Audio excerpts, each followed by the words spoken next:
Vem aí o Restaurante Popular de Itabira. Serão 2.000 refeições diárias balanceadas e saudáveis a preço baixo. E melhor, grande parte dos alimentos utilizados será fornecido pelos agricultores do município, gerando renda e novas oportunidades. Itabira vai ficar bem servida. Esta é mais uma conquista para a nossa população. Prefeitura de Itabira, cuidando mais de você.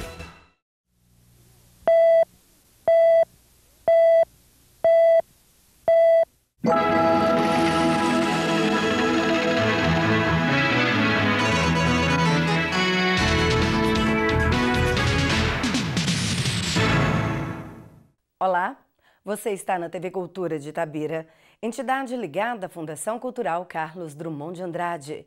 Documentos e processos revirados, Procuradoria Jurídica arrombada. Ondas de arrombamentos e depredações a bens públicos. Da doença à cura. Conheça a história de um vencedor e o trabalho de uma tropa que faz o bem. No ar, o Jornal da Cultura.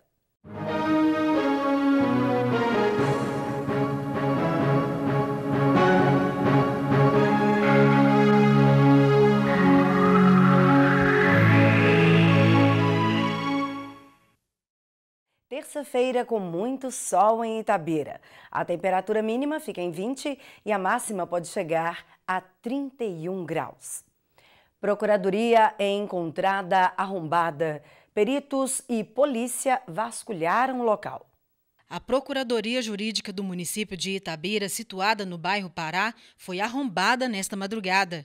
Os funcionários, ao chegar nesta manhã, depararam com os processos, gavetas e até a cozinha completamente reviradas. Ainda não se sabe quem são os autores deste crime. A perícia e a polícia militar estiveram no local realizando as investigações sobre este caso. Ondas de arrombamentos e depredações a bens públicos.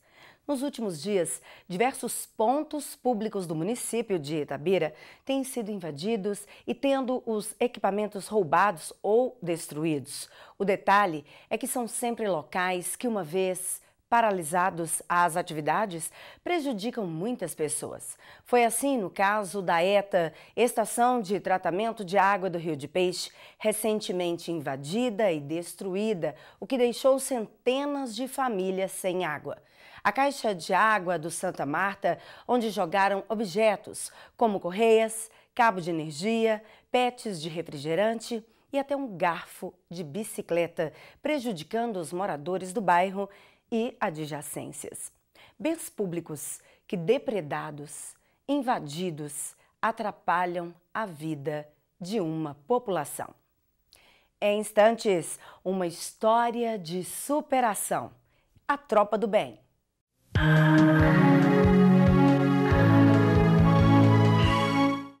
Segurança para todos com pequenas atitudes. A Polícia Militar tem responsabilidade na sua segurança, mas com pequenas atitudes você pode contribuir e muito com o nosso trabalho. Você que é comerciante, não deixe muito dinheiro no caixa. Quando for depositar, alterne dias, horários e caminhos até o banco. Instale câmeras de vigilância em seu comércio. E se for surpreendido por assaltantes, nunca reaja. Se notar a presença de veículos ou pessoas em atitudes suspeitas, chame imediatamente a Polícia Militar pelo 190. Contamos com sua ajuda.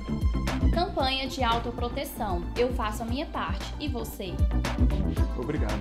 Uma iniciativa Polícia Militar.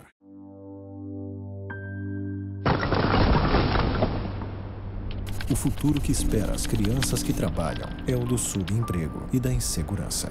Quando crescerem, essas crianças terão as piores condições de vida. Mas isso pode acabar. Com educação de qualidade, a criança pode escrever um novo futuro. Trabalho infantil não garante futuro. O que garante futuro é a educação.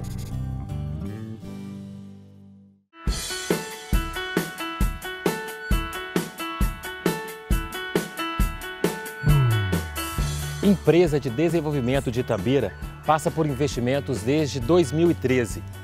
Para manter a empresa hoje com quase 1.000 funcionários, Gasta-se dos cofres da prefeitura cerca de 27 milhões de reais por ano. A empresa está sanada, maquinário novo. Em 2 anos e meio, os funcionários tiveram 27% de aumento salarial, sendo 10% em 2013, 10,67% em 2014 e 7% de aumento salarial em 2015. A cesta básica de antes foi transformada em cartão alimentação, hoje no valor de R$ 192.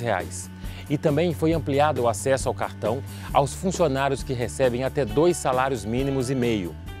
Prefeitura de Itabira, fazendo mais por você.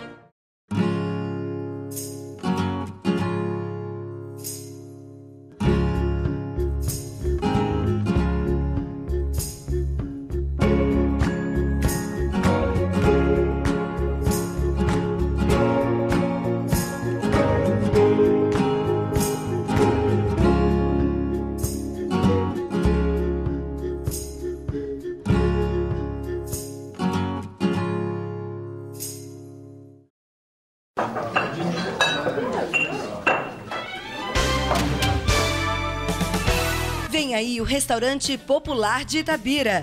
Serão 2.000 refeições diárias balanceadas e saudáveis a preço baixo.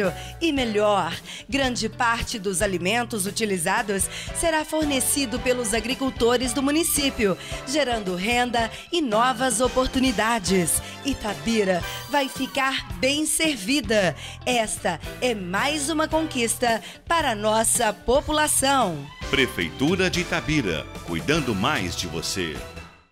A lâmpada do poste queimou? Ligue agora! 0800 666 2001. Prefeitura de Itabira, fazendo mais por você.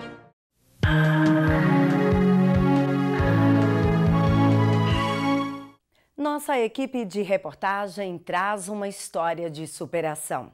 Da doença à cura. A fé e a esperança pode ajudar outros. A trajetória de um vencedor. Imagens de Silvio Andrade e reportagem de Denise Maia. Nosso bate-papo hoje é com o Olímpio, que vai contar um pouco pra gente sobre uma fase muito dolorosa que você passou na sua vida, né, Olímpio? Certo, isso mesmo. Foi em 2007, quando eu descobri que estava com câncer no sistema linfático.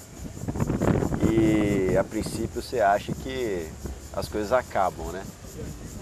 Mas aí nesse período que a gente encontra a força da família, a fé, e são com esses 2 pontos principais que eu falo que minha trajetória mudou, foi ter a família do lado e a fé, principalmente para a gente poder manter a esperança em conseguir que tudo dê certo e que as coisas aconteçam. E quantos anos você tinha nessa época? Estava com 23 anos, eu acho. Você já vinha sentindo algumas coisas diferentes? Não, não sentia nada. Na verdade, apareceu uma íngua no meu pescoço e aparentemente não era nada. Fiz alguns exames, não acusaram nada. E aí eu resolvi descer para o hospital por minha conta. Bati na porta do médico e falei, olha, eu preciso ver o que é isso aqui no meu pescoço. Foi quando ele falou assim, você está com tumor, volta aqui de tarde para a gente fazer uma biópsia. Então foi um negócio meio traumático, assim. Eu lembro que eu voltei para casa, deitei no quarto, dormi, acordei umas 2 da tarde, na hora já de descer para o hospital. Não tinha nem falado com meus pais, nada. Você não tinha nem noção, assim, você já tinha noção mais ou menos do que era o tumor, o que isso seria? Não, nem imaginava o que seria no dia. Aparentemente era uma íngua normal, alguma coisa assim, mas fui para o hospital e o médico falou assim, olha, é um procedimento normal, clínico, não tem nada demais. 20 minutos a gente resolve o problema. Acabou que quando começou a fazer a biópsia, viu que essa íngua estava debaixo da jugular, era um negócio um pouco complicado. E o negócio que ia durar 20 minutos, durou quase 2 horas. E aí minha mãe, meu pai, todo mundo naquela expectativa, sem saber o que estava acontecendo. E aí que foi um negócio complicado, porque quando eu saí, acho que o médico já sabia o que era.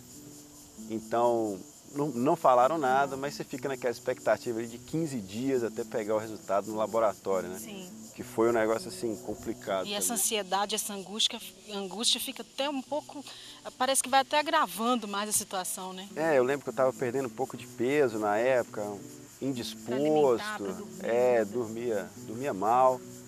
Mas foi 15 dias assim, em que nesse período acho que a fé foi o principal. Porque eu falo que foi nesse momento que eu senti que a presença de Deus forte assim na minha vida, porque foi uns 15 dias de ansiedade, porém ao mesmo tempo de tranquilidade, porque em momento nenhum, independente do que viria a acontecer, eu tinha medo ou receio de que não ia dar certo. Eu sempre tinha certeza que independente do que fosse ia dar certo. Você teve atendimento no hospital e depois daí você passou por cirurgia, iniciou o tratamento? Como que foi? Eu vim com o resultado da biópsia, peguei o resultado da biópsia no laboratório aqui em Itabira e trouxe no médico aqui. Nesse período entre pegar o resultado da biópsia e vir para o hospital, eu passei em casa e fui entrar na internet para ver o que era. Aí dá aquele baque, porque você vê um câncer maligno no sistema linfático e aí você fica naquela apreensão. E quando eu desci aqui para o hospital para trazer para o médico, ele ficou uns 40 minutos. Falou que poderia ser alergia, poderia ser alguma infecção, até chegar para poder falar que era realmente um câncer. Ele tentou me preparar ali e pediu para a gente ir procurar um médico no Felício Roxo, em Belo Horizonte. Sim. E aí foi quando eu fui para lá e comecei o tratamento de quimioterapia. Graças a Deus não tive que fazer cirurgia, não tive que fazer nada. Foram 18 meses de tratamento, foi um tratamento um pouco longo, mais do que normalmente a gente vê aí nesse tipo de câncer, porque já estava um pouco mais desenvolvido, porque demorou para descobrir também. E como que você ficou, a sua sensibilidade no momento de estar realizando a quimioterapia, que é um processo mais violento, né, do tratamento do câncer? Agride muito, é cansativo, desgastante. Por vezes eu cheguei aí para Belo Horizonte e a gente sempre conversa, tinha um bate-papo antes com o médico e eu queixava de mal-estar, mas era simplesmente para não fazer o tratamento, que eu estava já cansado, já estava desgastado, e aí falava que não estava afim, que estava passando mal demais, mas era mentira, porque eu não queria mesmo fazer. Então ele falava assim, vem daqui a 2 dias de novo. Tinha dia que eu não estava bem mesmo para ir, tinha dia que eu estava super disposto, mas é um período difícil. Se você não tiver garra, não tiver vontade mesmo, eu acho que você entrega os pontos. E você acha que por esse período que você passou lá no hospital, fazendo esse tipo de tratamento forte, vendo outras pessoas também enfrentando a mesma coisa, tendo esse processo no dia difícil, também te deu mais força, assim, de vontade de continuar firme como eles estavam lá no momento? Te ensinaram alguma coisa as pessoas, os pacientes que estavam passando por isso no hospital? Demais, eu falo que você ficava num espaço em que você compartilhava a doença, mas o mais bonito de tudo é que você compartilhava, além da doença, você compartilhava a fé, compartilhava a esperança. E essa troca entre os doentes era uma coisa que era um remédio a mais para te curar. Porque você via uma senhora de 92 anos colocando a mão no seu ombro quando ela estava indo embora e falando assim, meu filho, fica tranquilo que já já você vai estar bom. E eu tô aqui velhinho, tô aguentando, você que é novo, vai aguentar muito mais. Então acho que isso é fantástico, são coisas assim divinas, são coisas, são coisas divinas que a gente ouvia, que a gente via, que é assim fantástico. Acho que isso é fundamental nesse período aí de tratamento, foi fantástico mesmo. Você frisa muito a fé. Antes de tudo isso acontecer, você era mais, assim, menos, vamos dizer, na fé? Eu sempre, a minha família sempre nos criou dentro da palavra, a gente sempre frequentou a igreja católica, eu sempre fui à missa, sempre que eu podia eu ia lá, fazia leitura, mas eu falo que eu nunca tinha sentido mesmo a grandeza que é isso aí. É uma coisa que não tem como a gente explicar. quando Deus realmente, você sente a presença dele, é coisa assim fantástica, inexplicável. E eu prego sempre o seguinte, não é religião. Eu acho que a gente ficar preso à religião, a gente se limita também na grandeza do que é isso tudo. O que move e faz diferença na vida é a fé, é acreditar. E eu realmente senti isso, eu vi isso de perto. Eu vi isso dentro da minha família, eu vi todo mundo da minha casa sentindo a mesma coisa. Na mesma época, meu pai teve um problema de coração, meu pai infartou. Então foi um momento assim extremamente complicado. Meu pai infartado, eu fazendo quimioterapia, minha mãe, meus 2 irmãos abalados assim, e foi a fé mesmo. É um processo que acaba envolvendo toda a família, com parece que está vivendo até os mesmos sintomas que você, né? É um sofrimento dobrado, tanto para você quanto para eles. Eu falo que a doença não é só na pessoa, é na família inteira. Todo mundo sente, todo mundo fica naquela apreensão. O meu irmão sempre falava, o Pedro, que é pior, eu preferia estar doente do que estar nessa expectativa de o que está acontecendo e tudo. E eu acho que é realmente isso, essa ansiedade, essa angústia que a família vive, é um período assim, deve ser extremamente crítico. Eu estava no outro polo, né, então... Passados aí os processos do seu tratamento, da quimioterapia, o médico veio avaliar você e te liberou, te deu a liberdade de volta. Como que foi esse momento para vocês? Vocês, inclusive, a família, né? A família. Eu lembro que eu fui para Belo Horizonte, levei um resultado de uma tomografia, alguns exames de sangue, e eu descobri o que é eternidade. Porque eu entreguei o resultado da tomografia para o médico, e a eternidade ela pode ser um segundo. Porque no período que ele pegou aquele resultado, ele leu aquilo lá, ele pega, lê, olha para mim, volta os olhos para o papel de novo. Esse 1 segundo, no meu coração, deve ter durado uns 30 anos. Acho que foi assim, é a eternidade 1 segundo. E aí ele falou assim, Olímpio, olha, você está de parabéns, você já não tem mais nada. Aí eu lembro que eu não falei nada. Eu levantei, estendi a mão, peguei na mão dele, virei as costas, saí, deixei tudo em cima da mesa, saí, fui lá para fora do hospital, no Tolício Roxo, pus as 2 mãos no joelho e falei assim, então agora tem que correr mais ainda, que tem tanta coisa para fazer. Já pensando em retomar a vida aqui, completamente diferente, é claro. E eu falo que eu tive uma formação dentro do esporte, meu pai foi jogador, treinador, eu tive o privilégio, o prazer de jogar basquete um tempo, e tudo que eu vivi, tudo que eu aprendi no esporte, de raça, de determinação, de força de vontade, de superação, eu sempre levei aquilo durante o tratamento. Quando o médico me falou lá em Belo Horizonte que eu estava com câncer, que eu tinha que começar o tratamento o quanto antes, eu lembro que eu perguntei para ele e falei assim, mas isso depende de mim? Ele falou assim, só de você. E meu pai estava do lado na hora. Eu falei assim, então não vai ser esse jogo que eu vou perder, porque eu já ganhei tantos jogos e não vai ser esse o mais importante. Então acho que tudo que eu fui, toda a minha formação, eu fui moldado, eu acho que para esse momento. Para enfrentar isso com muita força. E tranquilidade, eu acho que a palavra é essa, foi uma paz, uma tranquilidade, uma coisa absurda na minha vida. Eu tenho que agradecer. Um bate-volta pra gente. Família. É tudo. Amigos. Faz parte, é essencial. Você, Olímpio, hoje. Fé e esperança. Acho que é isso. Lógico que a gente não deseja este mal para ninguém, mas damos graça, né, por você ter alcançado a vitória de ter recuperado, e tem milhares de pessoas passando pela mesma situação sua, alguns em estágio até mais avançado. Fala alguma coisa para eles, assim, uma força que você teve de imediato no momento que você soube e foi diagnosticado com câncer. Eu falo que o fim, a gente até fala isso nas apresentações nossas, o fim ele é belo, é incerto. Depende de como você vê. Tudo que é novo e toda essa fé que a gente tem que depositar em alguma coisa Eu acho que vale a pena depositar isso em Deus, vale a pena depositar isso no acreditar que no fim vai ser belo, vai ser certo, e nunca desistam.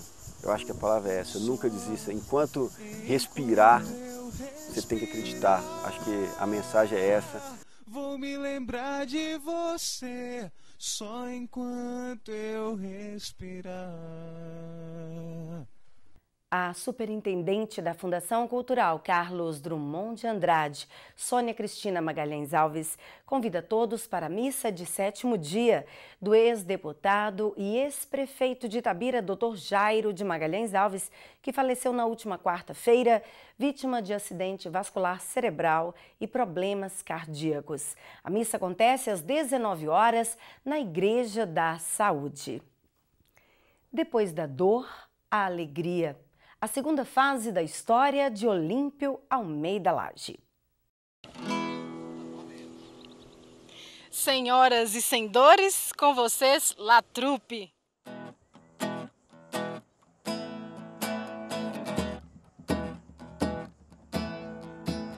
E um poema de Drummond para honrar o lugar e a situação.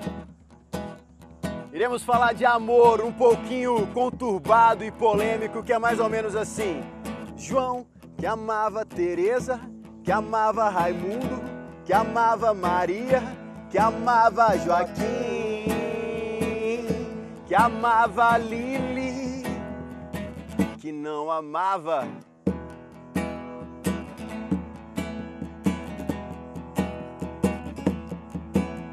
João, que amava Teresa, que amava Raimundo, que amava Maria, que amava Joaquim, que amava Lili, que não amava ninguém.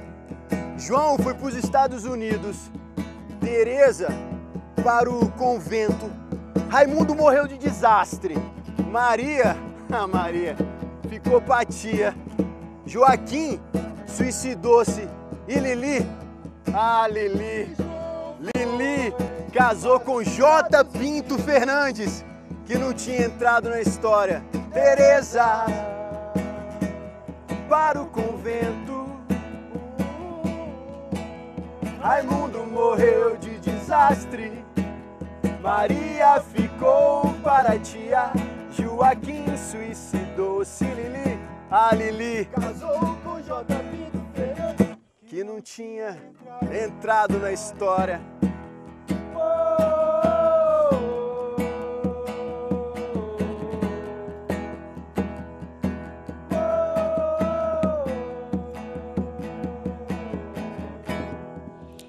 Esta é a La Troupe. Olímpio, apresente a banda pra gente.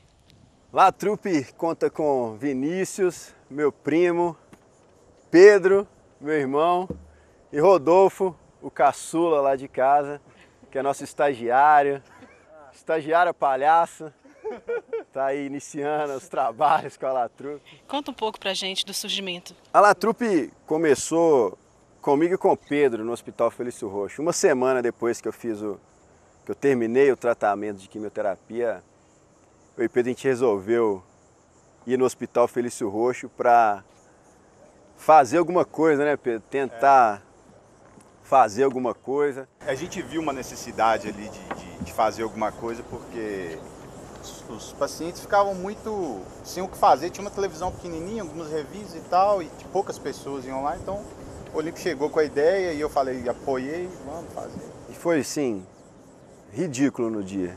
O primeiro dia foi bem... A gente não ensaiou nada, a gente tinha algumas coisas pensadas, mas na hora não deram certo. Bem mais ou menos, né? Não deram certo. Vocês já se caracterizaram no dia, assim, e entrou no hospital? Como foi? Não foi bem pintado, assim. Eu lembro que Pedro desenhou uma bola no rosto, preta, uma vermelha do outro lado. Mas o foco mesmo no dia estava mais gordinho na época. A barriga estava aparecendo e a gente lá naquele negócio super sem graça. E aí eu falei assim, Pedro, e sua barriga? Aí o pessoal riu. Aí ele começou a pegar na barriga, dançar. Aí foi um negócio descontraído, mas longe do que a gente tinha pensado, assim. E como que foi você juntar eles? Porque você veio, voltou para casa, pensou de um dia por outro e falou, eles vão servir. E juntou a galera e foi? Como que foi? Pedro, Vinícius também foi, o Rodolfo Acho que uma vez, eu acho que ele foi comigo durante o tratamento. Mas Pedro foi mais, ele morava em Belo Horizonte, então ele sempre me acompanhava e a gente sempre falava, né? A gente sempre comentava. Foi uma dona uma vez ler lá no hospital. Eu lembro que eu fiquei extremamente irritado, ela não parava com aquele barulho na minha cabeça, eu passando mal. Mas quando eu assustei, tinha acabado já o tratamento. E Pedro falou assim, tá vendo? Você xingou a mulher, mas rapidinho a gente tá indo embora. A gente tem que fazer um negócio mais ou menos assim. Acho que a centelha para isso tudo nascer foi essa senhora, que eu nem sei o nome dela, que foi ler um livro lá, eu nem lembro que história que era também. E hoje, como a La Troupe sai se apresentando por aí? A segunda apresentação, o Vinícius e o Rodolfo já vieram, a gente conversou. Foi tão ruim na primeira, a gente falou assim, a gente tem que melhorar alguma coisa. Vão levar alguns outros para fazer palhaçada. A segunda foi Gabriel. Também foi, E aí a gente apresentou dentro de um contexto assim, já ensaiamos um pouquinho, já pensamos, vamos fazer isso e aquilo. E aí foi bacana, a gente foi com o pessoal da epilepsia, a gente comprou uns brinquedinhos, umas correntinhas que piscava. E eu lembro que Pedro falou assim, gente, se quem começar a piscar, o pessoal vai dar uma crise aqui, vai todo mundo começar a tremer, que loucura é essa? Mas a gente perguntou ao pessoal dos hospitais, falaram que não tinha problema nenhum. E aí vocês entravam nos quartos dos hospitais e cantavam para as pessoas? A diferença é essa, a gente nunca foi no quarto, assim, a gente foi uma vez do menino aqui de Itabira, que chama Meroto. A gente até gosta muito dele. Mateus, né? Matheus Meroto. Mas o legal é que como a gente começou dentro da ala de quimioterapia, e lá era um espaço grande que todo mundo ficava sentado fazendo tratamento junto, compartilhando tudo ali, a gente começou na recepção no dia e entrou para essa parte lá onde que fica o pessoal fazendo tratamento e chegando, já cantando, recitando poesia. Na verdade, nós não somos uma banda, né? A gente não é também grupo de teatro, não é nada. A gente simplesmente tem uma vontade de fazer algo, de levar uma palavra, uma esperança mesmo para quem está lá. Às vezes um conforto, um sorriso, às vezes ameniza aquela dor ali do tratamento, durante o tratamento. Eu acho que isso, para mim, isso foi fantástico, fundamental. E a gente acredita que isso realmente pode melhorar, nem que seja aquele instante ali para a pessoa. E aí começou a gente a apresentar direto. Mas o mais legal foi, nós fizemos uns cartazes, desenhamos e falamos assim, esse dia a gente vai entregar isso lá. E uma senhora chegou e falou assim, olha, eu tinha desistido já do tratamento, tem 9 anos que eu faço quimioterapia. E era uma senhora bem mais velha mesmo, eu nem sei a idade dela. E ela foi, posso te dar um abraço? Eu falei, pode. Ela foi me dar um abraço e falou assim, por vocês, eu prometo que mais 1 ano eu aguento. E aí eu acho que isso aí que é o combustível nosso. E os projetos da La Troupe agora, daqui para frente, como estão? Isso aí é uma coisa bacana, porque nós fomos muito resistentes durante 7 anos quanto a essa exposição nossa. Era uma coisa que a gente sempre conversava, sempre falávamos de vamos evitar expor o nosso projeto. É uma coisa que a gente faz pra gente mesmo. Então a gente pegava, ia pro hospital, apresentava, vinha embora. Uma vez ou outra a gente publicava alguma coisa nas redes sociais, mas era muito raro. Na verdade, a gente nunca quis fazer isso. A gente recebeu um presente, um projeto pela Lei Rouanet, em que as empresas podem deduzir do imposto de renda e apoiar o projeto. E a princípio o projeto seria apresentar o que a gente apresenta nas cidades. Só que aí voltamos a conversar. Eu acho que a abertura do diálogo entre nós é uma coisa fundamental para que as coisas aconteçam de maneira agradável a todos. E falamos, olha, se for para fazer teatro e apresentar na cidade, eu não quero. É uma coisa que eu nunca tive essa vontade. O Pedro também sempre falou isso, o Vinícius também, o Rodolfo. E a gente mandou algumas observações do que a gente realmente desejava para o Ministério da Cultura, que era, olha, a gente quer fazer, tem vontade, mas tem que ter hospital, tem que ter asilo, tem que ter creche, tem que ter escola. E aí autorizaram, e é por isso que a gente está nessa nova jornada agora. E além disso, a gente traz uma coisa de família mesmo, essa questão de poder ajudar e levar isso para as pessoas, que é um núcleo que a gente vai estar montando aqui em Itabira para atender a 150 crianças carentes da cidade, com aula de teatro, com aula de basquete, que é a nossa origem esportiva, futebol, que é a escola que meu pai deixou pra gente, com corte e costura, pintura, reforço escolar, tudo a gente está pretendendo fazer isso tudo lá no Fênix, um galpão que a gente ganhou. Agora a gente está na busca de parceiros aqui na cidade para poder estar apoiando esse projeto. A gente está levando isso para o Fênix, atender essa criançada lá, levar cultura, levar arte, levar esporte, levar escola também para lá, com reforço escolar. Acho que isso vai ser uma coisa assim, vai ser uma realização nossa, de sonho nosso mesmo. Para conhecer aí a banda, o grupo La Troupe, como que as pessoas podem fazer para acessar vocês aí, saber da página? Vocês têm uma página que eles podem conhecer? Temos uma página no Facebook, La Troupe, apenas. Temos, acho que só, né? Não, a gente está com o Instagram. Instagram agora. Tem o Instagram, site www.latroupe.com.br. Essa semana entra no ar, né, a nossa página.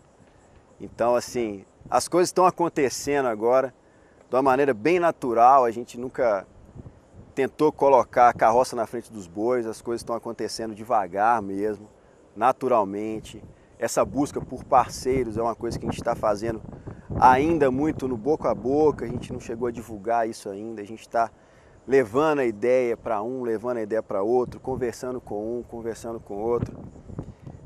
Para nós, nesse momento, até a gente queria agradecer também vocês da TV Cultura por estar dando essa abertura para a gente estar falando. Foi assim, coincidiu demais, as providências divinas são no momento certo. Então a gente está acontecendo devagarzinho as coisas. A nossa ideia é, em junho, estar com tudo assim, a 200 por hora, a locomotiva que sai de Itabira, que sempre saiu com minério, vai sair agora com cultura, com arte, carregada de fé, carregada de esperança, carregada de amor. A ideia nossa é essa, levar isso para 67 cidades que a gente vai poder apresentar no estado de Minas Gerais. Então são 67 hospitais, 67 escolas, 67 comunidades. Mais de quase 1 milhão de pessoas vão ter acesso a isso no total de todas as cidades. Então, assim, é uma realização nossa que está acontecendo naturalmente, devagarzinho. A gente trouxe Drummond, mas não só de Drummond é a La Troupe. Também tem Machado de Assis, e aproveitando o espaço, Machado de Assis fala o seguinte: o poeta chegara ao alto da montanha e quando ia descer a vertente do oeste, viu uma coisa estranha, uma figura má. Então, volvendo a olhar ao súbito, ao celeste, ao gracioso Ariel que de baixo o acompanha, num tom medroso e agreste, pergunta: o que será? Como se perde no ar o som festivo e doce, ou bem como se fosse um pensamento vão. Ariel se desfez sem lhe dar mais respostas. Para descer encosta o outro, lhe deu a mão, lhe deu a mão, lhe deu a mão. Final do Jornal da TV Cultura de Itabira, entidade ligada à Fundação Cultural Carlos Drummond de Andrade. Nosso jornal vai ao ar de segunda-feira a sábado, às 19h30, com reprise ao meio-dia. Você acompanha pelo YouTube ou fanpage do Facebook TV Cultura Itabira. Obrigada pela audiência.